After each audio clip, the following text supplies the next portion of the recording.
Hey guys, this is Adam from the Dimensional Gaming Squad here, bringing you with Battle of the Beast Episode 10, Nanook the Snow Monster versus Vipero the Snake Man. Now this was, as I said in the last video, literally recorded a few seconds after I finished the other one, so I had no time to think of where to put these beasts, because I still don't know where to put these beasts for the fight. So if I'm looking at both of them now, one's really good in the heat, one's really good in the cold. So let's try and go with a neutral environment, which is kind of in between both of them. So I'll say probably the Central Plains. That seems like the best possible area I can think of to put both of these beasts. As of all honesty, this was the only fight which I did not really want to see as a randomly drawn one. Like, a beast that is specified in the hot weather, and a beast is specified in the cold weather.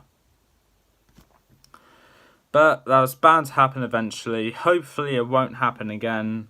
If I'm looking at the list, I can't read it. I can't read it. Oh god. I hope it doesn't happen again.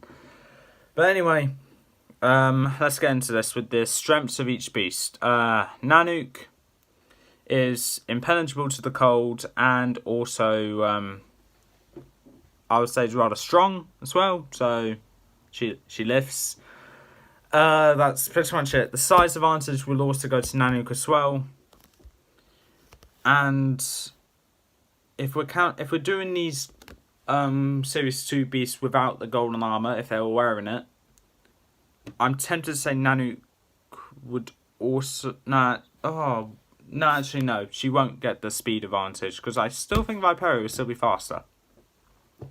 Vipero, as I said, will get the speed advantage. Unfortunately, around 5 meters smaller than Nanook, so it doesn't get the size advantage. As with the power stat on the card, it's just shown that Vipero is actually a lot stronger than Nanook. But if I'm to ignore that, Vipero is agile and also has poisonous fangs as well. So hopefully that will help against Nanook, despite having an impenetrable hide. Kind of. No, not really impenetrable, but a rather thick hide. So, thick layer of fur. I don't know. As of all honesty, I couldn't give too much, because I couldn't really care too much. Because I hate this book. I dislike this book. Let's get this over with. So, after the last Battle of the Beast video I uploaded, Lucas said, hey, you should do a story origin to why these two encountered each other, whilst I'm describing how their fight would go. So, okay then, I will. Here's a brief glimpse of how it goes. Hopefully, I think it'll go better in the next video. So close your eyes and let me weave you a tale of how one beast kills another. So we start off in the Central Plains. Vipero has been created by Marvel again, and has been sent into Ruby Desert to kill one of the good beasts of Avantia. Vipero randomly chooses to go for Nanook, which is on the exact opposite of Avantia. So he slithers to the edge of the desert, somehow gets across the winding river, slithers past the Forest of Fear, past Furno's Rock, and into Tagus' homeland. Nanook senses this disturbance and instead of waits for Vipero in her natural habitat where she'll get the advantage, she goes over to the Central Plains to fight Vipero. And you're probably wondering, Central Plains are rather humid temperatures, so Nanook should have a disadvantage there. No, because in Arachnid, she went from the icy plains down south near the Ruby Desert, but not at the Ruby Desert, to defeat Arachnid in a cave. And spoiler alert, so if you haven't read any of the specials, especially special number 6, go forward like 20 seconds and I'll wait for you there. So if we do that now, you can skip 20 seconds now. Nanook has been summoned to the Central Plains before in Mortex the Skeleton Warrior to get in this big combat arena to fight all the other good beasts of Avantia. So that's it. So yeah. So if you've just returned and you missed the spoiler completely of what happens in the special with Nanook in, Nanook will be perfectly fine in the Central Plains. Vipero, I think, would be fine as well, because cold-blooded animals are better with the slightly hotter side of the weather. But yeah, the Central Plains isn't as hot as the desert, but it's still rather humid. So that should be okay, because I've seen some snakes in my life before, not in boiling hot environments. So that's okay. So they have been summoned together to fight, and they both meet in the Central Plains. Nanook strides towards Vipero to try and, I don't know, probably rip the heads out. As per in Vipero, it didn't exactly work out very well with Epos, or well when Tom did that. So Nanook strides over to Vipero. Vipero slithers over to Nanook, for God's sake. And Nanook goes to just goes like this to Vipero to squash him into the ground. Vipero nimbly dodges and wraps his entire body round Nanook's waist, strapping her arms down to her sides as well. And Vipero gets both of his heads and bites into each of Nanook's shoulders. The venom doesn't seep in, but the bite does injure Nanook. And Nanook just struggles and just pushes the body of Vipero that's tangled round her away, causing Vipero to recoil back onto the ground. Nanook, when Vipero's lying down just got to the ground, Nanook gives a very strong kick into Vipero's chest, causing him to go flying backwards into a rock, which, as we've seen, are in the Central Plains. Vipero gets back up and sees Nanook striding over towards him again. Vipero slithers down off the rock and slithers over to Nanook and just avoiding all the crushing of fists which Nanook is doing. Vipero coils round both of Nanook's legs and pulls, causing Nanook to trip over. Okay. And then Vipero slithers all the way up to Nanook's head and slithers and coils round her neck and just pulls as hard as he can to try and strangle her, cutting off her airflow. But Nanook was able to grab hold of Vipero's chest, parts of the body that's round her neck, and pull it right off. So now she's just holding Vipero like this.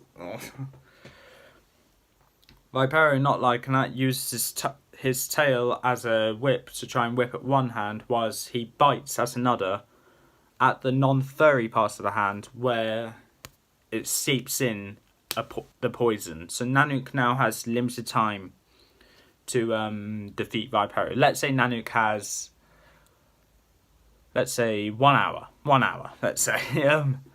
And each bite that Vipero gives to Nanook, the time will just divide in half. So now Nanook now has, let's say, an hour to defeat Vipero.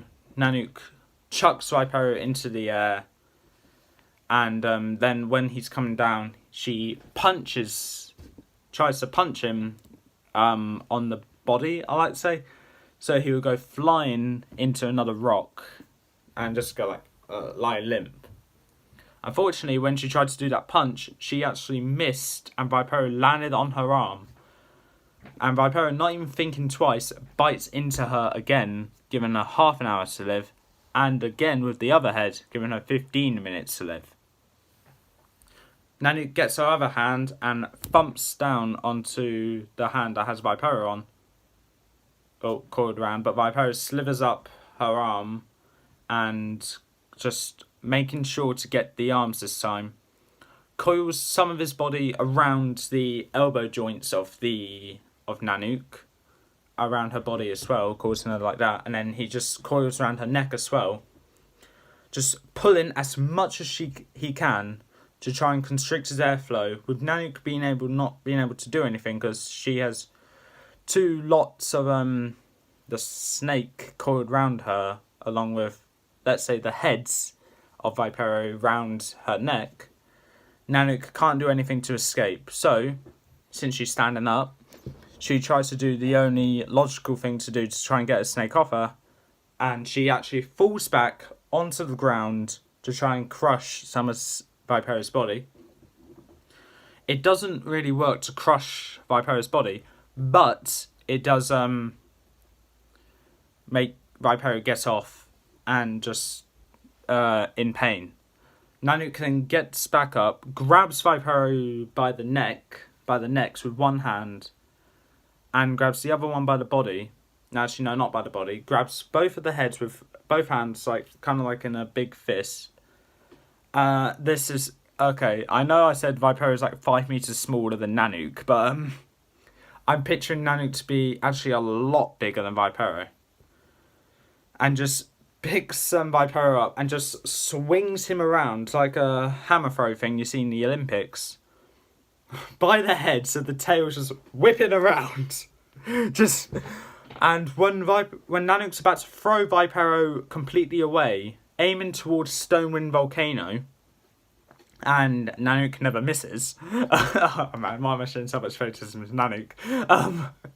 When she was about to throw, the body of Vipero actually came off. Vipero has been decapitated twice. But as with the most snakes, and probably some reptiles as well, and as seen in that book, when Vipero is decapitated, Nanook just assumed that he's dead, so he just drops the heads onto the ground. Vipero is actually not dead, so each of his heads sliver up each of Nanook's legs, up to her face, and bites down in each of the eyes, causing, if I'm correct, let's say both of the bites are at the same time. She had 15 minutes to live, and that was around 3 minutes of that fight done. Then that 12 divided by 2, that'd be 6 divided by 2, that'd be 3 minutes. She has 3 minutes to live. Nanook grabs at the Vipero's heads that are on her eyes, pulls them off, and chucks them away. Vipero is still alive though, and just starts slithering back to Nanook. But unfortunately, when Vipero gets to Nanook, one of them has already died. But which one? It took 3 minutes for Vipero's heads to get back, and Vipero's head dies. One of Vipero's head dies. The body has been dead for a while, and Nanook has succumbed to the poisoning, and she collapses to the ground dead. I made this as close as I can, and what better way to make it as close as I can by having both of Vipero's heads decapitated, one bleed out, and the other one just barely clinging on to the skin of its life, whilst Nanook had a total of 3 minutes left to live. And by the time Vipero got back to Nanook, she has succumbed to the poison and has died. So the winner of this fight is Vipero, and the loser is Nanook. Now, like I said at the beginning of this, I do hate Nanook with every fibre of my being, but I try not to show favoritism here. I just see Vipero winning more fights than Nanook, though. So that's why I gave Vipero the victory. I think the agileness that Vipero came into account a lot, because Nanook being a rather big beast, I'm picturing just goes with a thump and just hits the ground every 2 or 3 seconds, giving Vipero plenty of time to move. Nanook, I do not really see much ways of her winning. Yeah, she could have won if the body for Vipero stayed intact, but with the not there being many bones in the snake, and kind of the skin being of a snake being easy to rip off, I just see the heads coming off very easily by swinging Vipero around like this. And if you're wondering what happened to the body when it got detached from Vipero, the body of Vipero got chucked straight over there, and this is just a joke now, landed right in front of Tegus. Tegus just like, minding his own business, wondering what his fight would be against, and just sees a body come towards him, and just gets ready to fight, and he just lands right in front of him, to the ground, dead, no heads, and he's like, okay. Well done, whoever did that. Nanook has died, so Vipero is through to the next round, Nanook is not, and that is all for this time about this fight. In the next video, I'll be doing hopefully a bit of a better fight, being Tremor the Earth Lord versus Terror, Curse of the Forest. Battle of the 5th book for this series. And, oh god, I just realised, this isn't the first time Series 5 have gone against Series 6, so it's Vespic versus Mixus. There was a few other Series 6 beasts that already fought, so Komodo. That's it. Muro, Fang, and Merc haven't fought yet. And Series 5, Crab and Hawkeye have fought. It's just Coldo and Rock that haven't fought yet. But Rock could be very later on. Will be later on in the series. Coldo will just be a bit shortly after that one. But anyway, join me in the next video with this. And that's all for this time about this beast fight. I'm not happy with this. Well, I'm kind of happy about the conclusion because Nanook didn't win. But I'm not happy with how I described the fight, really, because I couldn't really see of how this could have gone, because Nanook has no special abilities. Vipero isn't the best beast. I don't know. Anyway, that's all for this time. If you liked what you saw, leave a like, leave a comment. Don't forget to subscribe. If you didn't really see anything. If you like what you heard, leave a like, leave a comment. Don't forget to subscribe. Press the notification bell down in the corner below to keep up to date with what comes up on this channel. Most of the stuff at the moment that came out is from me. Reese should be uploading, but God knows when he will upload. And I will see you next time.